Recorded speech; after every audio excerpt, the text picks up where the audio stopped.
Oi, meu nome é Agatha, eu faço parte da Son of the Promise e hoje eu tô aqui pra falar sobre como voltar ao primeiro amor.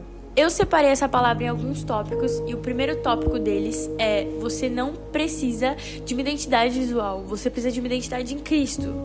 Eu acho que a frase que mais resume esse tópico é queime suas carroças, como Mateus, né? O Mateus, ele era um cobrador de imposto, ele trabalhava para os romanos, né, que faziam de tudo e mais um pouco com os judeus. Ele era um cobrador de impostos, né? Ele era um homem rico, um homem muito racional, ele agia muito pela razão, por mais que ele era judeu, ele ainda assim agia muito pela razão.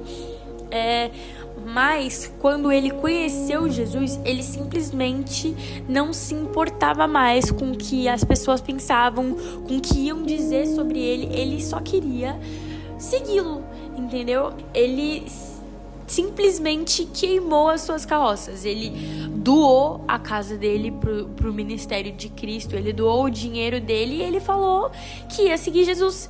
E ele abandonou o cargo dele de cobrador de impostos. Enfim, assim como Mateus, nós temos que queimar as nossas carroças. É uma coisa necessária, entendeu? Quando nós conhecemos a Cristo, nós precisamos entender que tem coisas que não nos cabem mais. Tem coisas que não nos convêm mais. E é por isso que é tão necessário você queimar as suas carroças. E como o tópico fala sobre identidade visual, é necessário a gente entender que nesse momento muitas pessoas vão falar assim: pô, mas você fazia isso, isso e isso, e agora você tá falando que é da igreja. Mas, cara, se necessário, Deus muda até o seu nome para que você entenda que um ciclo se encerrou, para que outro ainda melhor comece. O que eu quero dizer com isso é que quando você conhece a Cristo, não importa mais o que você fez, importa agora o que você faz a partir de Cristo e em nome de Cristo.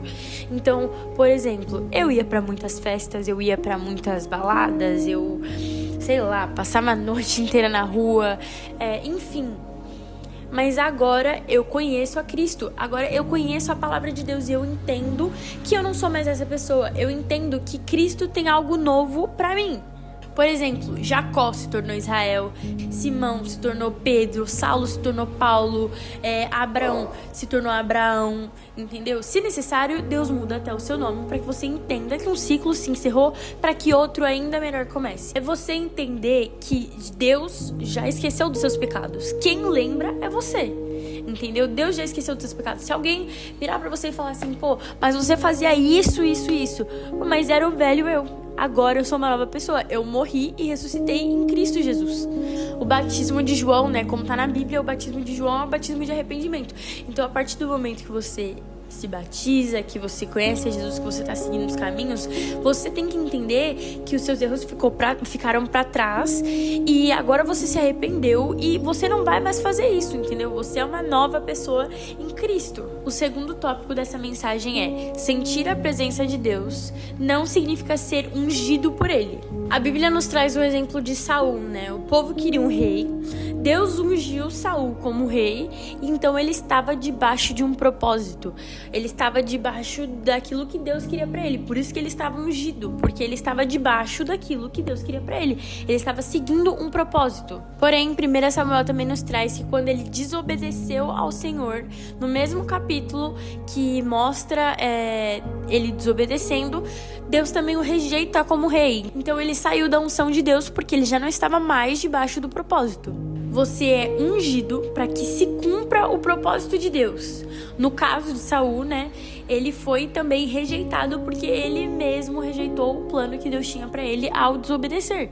E assim como unção, nós também temos a emoção, que é diferente, é totalmente diferente. Como eu falei, não é porque você sente a presença de Deus que você está debaixo do propósito dele, que você já está seguindo o propósito dele. Então, nós podemos chamar de emoção toda essa euforia que a gente sente quando a gente começa a nossa caminhada com Deus, quando a gente percebe as maravilhas do reino. Nós podemos chamar de emoção, porque quando isso tudo passa, o que nos sobra? Será que a gente vai estar vivendo só pela emoção? Será que o fogo ainda vai continuar ardendo em nós?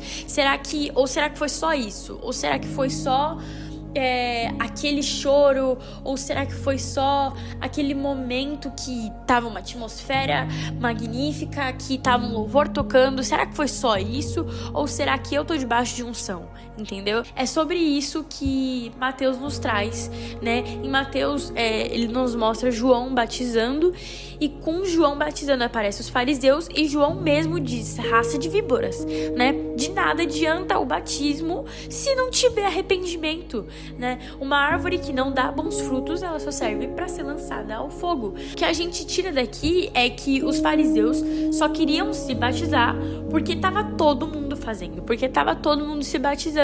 Então eles estavam muito emocionados com tudo aquilo que estava acontecendo, mas eles não estavam seguindo os caminhos, eles não estavam verdadeiramente da palavra, eles estavam vivendo uma vida de religiosidade e não uma vida cristã.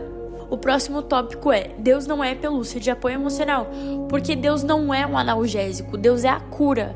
Então, do que adianta você procurar Ele quando você tá numa fase muito ruim, quando você fala: Jesus, tem misericórdia de mim, Jesus, tem misericórdia de mim, Jesus, me ajuda porque eu tô passando por uma situação financeira muito complicada, Jesus, me ajuda porque eu estou com um problema familiar, Jesus, me ajuda porque eu quero muito passar nessa faculdade. Não, você tem que procurar Deus em todas as fases. Não o abandone quando tá tudo bem. Glorifica e agradeça, né? Porque Ele te protegeu na fase ruim e Ele agora tá te honrando na boa fase. O próximo tópico é: seja fiel mesmo quando você não o sente. Deus, Ele é onipresente, então Ele tá aqui. Ele sempre vai estar aqui. Vocês precisam buscar e assim vocês acharão. Em Mateus capítulo 7, versículo 7 diz: peçam e será dado a vocês. Busquem e vocês encontrarão. Batam e a porta será aberta. Verso 8 diz: pois todo aquele que pede, recebe. O que busca, encontra. E aquele que bate, a porta será aberta. Oração, jejum, leitura bíblica, devocional, louvor. Busquem aquilo que te aproxima de Deus.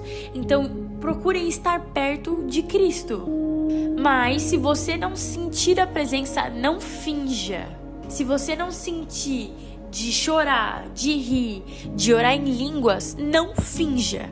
O seu louvor e a sua adoração devem ser para agradar a Deus, o Deus que te vê em secreto. Ele conhece seu coração, então não faça com o intuito de agradar alguém.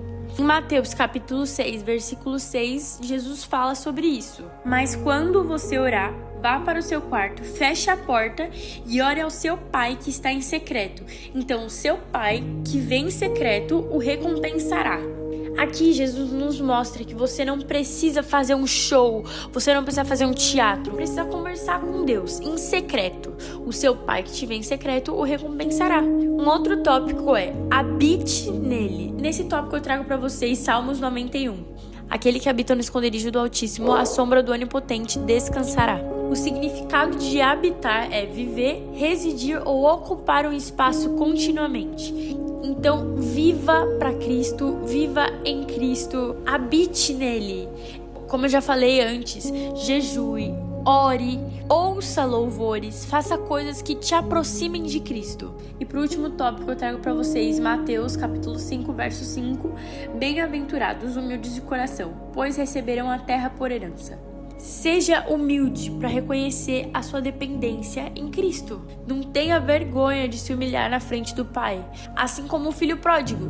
O filho, quando ele sai de casa e quando ele decide voltar para casa, ele já vem pensando em como ele vai falar para o pai dele. Ele saiu de uma posição de filho e ele estava se colocando numa posição de empregado. Ele estava planejando se humilhar por pai dele, pedindo para poder voltar a morar com o pai dele. E antes mesmo que ele possa fazer isso, o pai dele o recebe, o pai dele o vê de longe, o pai dele o acolhe, o pai dele manda fazer uma festa. Assim como o filho pródigo, que nós saibamos que não é vergonha alguma se humilhar na presença de Deus. Que nós possamos nos ajoelhar e falar: Deus, eu preciso do Senhor comigo. Deus, eu preciso que o Senhor me dê força para continuar. Espírito Santo, esteja comigo na hora da minha leitura, na hora que eu vou dormir, na hora que eu saio de casa. Faça de mim o teu reflexo. Cristo, que eu seja mais parecida contigo.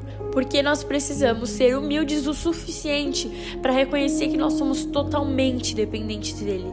A Bíblia vai dizer que nem só de pão vive o homem. Nós precisamos de Cristo para sobreviver, nós precisamos de Deus para sobreviver, porque sem Ele nós não seríamos nada. Para voltar ao primeiro amor, nós precisamos conhecê-lo, nós precisamos nos apaixonar por Cristo. E não tem como você se apaixonar por alguém que você não conhece. Então leia a Bíblia, procure saber mais e mais de Cristo, procure saber os seus feitos e os seus sinais. Esteja num lugar de intimidade para que você não consiga sair. Queime as suas carroças. Não deixe oportunidades de voltar atrás. Saiba que Jesus é o caminho, a verdade e a vida. Então, sem Ele, nós não conseguiremos a nossa salvação. Nós não dependemos de uma emoção. Nós devemos ser gratos porque nós estamos na presença de Deus. Seja fiel a Ele, mesmo quando você não sente que Ele está aqui, porque Ele está. Deus é onipresente, então Ele estará aqui. Nós somos totalmente dependentes do Pai que cuida, do Pai que protege, do Pai que é justo, do Pai que é presente, do Pai que é constante em nós. Obrigada por assistirem esse vídeo, é o primeiro de muitos que virão aqui no canal. Deus está fazendo algo novo, então fica ligado para você não perder nada. Fiquem com Deus, um beijo e até o próximo vídeo.